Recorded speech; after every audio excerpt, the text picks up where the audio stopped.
Mbola resaka baolina kitra ihany fa nikanja bean'ny Mahamasina indray ny tiana olazaina manaraka eto dia nanomboka ny talata teo ny fandrodanana ireo tribune sisiny anankiroa etsy amin'ny kianjan'ny Mahamasina izany ary dia efa manomboka ny asa fanamboarana izany kianja izany fa dia ny ao anatin'ny atao hoe fandrodanana aloha zany no efa nanomboka. Taorin'ny 3 andro nanangonana sy nakaniny avy eo anivon'ny komina Antananarivo renivohitra ireo fitaovana izay mbola mety ampiasaina amin'ny tetika asa hafa dia nanomboka ny talata lasa teo ny fandrodanana ny tribune etsy amin'ny kianja Mahamasina. Ny sabotsy sy ny alahady ary ny latsilainy moa no nanaovan'ny CUA izany fakana ireo fitaovana mbola ilaina izany. Nanomboka tamin'ny fotoana io dia tsy azo nidirana intsony ny kianja Mahamasina. Misy ihany anefa mifandaminana amin'ny fidiran'ireo mpanao fanatanjahantena sy ireo olona mipetraka sy mampiasa ny ao ambanin'ny gradin. Avy eny amin'ny vavahady akaikin'ny sekoly Saint Joseph sy avy eny amin'ny lapan'ny fanatanjahantena Mahamasina ary izy ireo no hiditra manomboka izao. Hita tena toerana ihany koa fa maro ireo teratany malagasy tonga mitady asa teny Mahamasina. Aorin'ny fandrodanana dia iroso amin'ny fananganana ny tribune vaovao izay azaka olona mahery ny 5,1 alina ny asa. Haritra 5 volana moa ity asa fanamboarana ny tribune eo amin'ny kianja Mahamasina ity. Raha ny hita teny Mahamasina nidritra ny fandravana dia rariny loatra raha harodana ka hanangana vaovao amin'ity toerana misy ny tribune ity.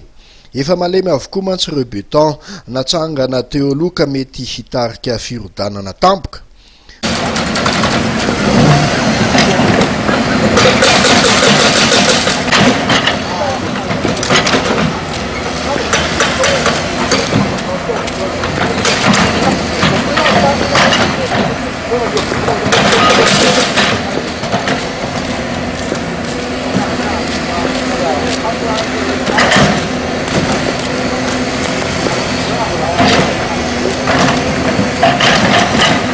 Fantatrary fa ho vita ny 2 jona ny tribune eo amin'ny kianja Mahamasina ity.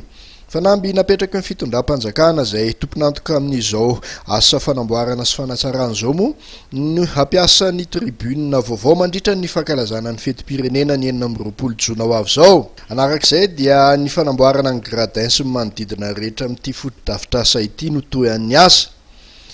Ampitombona ho 5,4 alina mahery ny ankoa ny isan'ny toerana eo amin'ity gradin vaovao ity.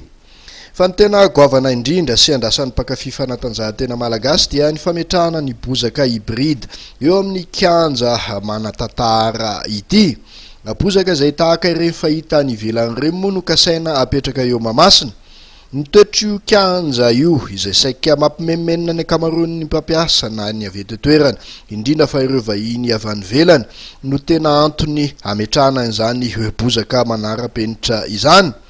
Tsy ahivana fa ao anatin'ny 12 volana no anatanterahana izany asa goavana fanamboarana sy fanatsarana ny kianjan'ny Mahamasina izany.